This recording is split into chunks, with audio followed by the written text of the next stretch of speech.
Hello dear friends, today I will teach you how to log and hide your WhatsApp contacts. Some of you are facing these problems and today I found a solution.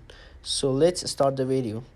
So first of all, open WhatsApp app, then click on contact, grab it, then scroll down. Here's log chat. Press it, then continue. It will ask for it will ask your face ID. After that, everyone can see that there's a log chat, but how to remove it? So let's do this.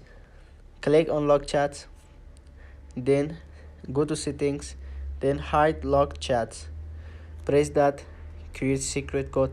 Create a secret code. Like you can create everything. I want to create a name for this. After that,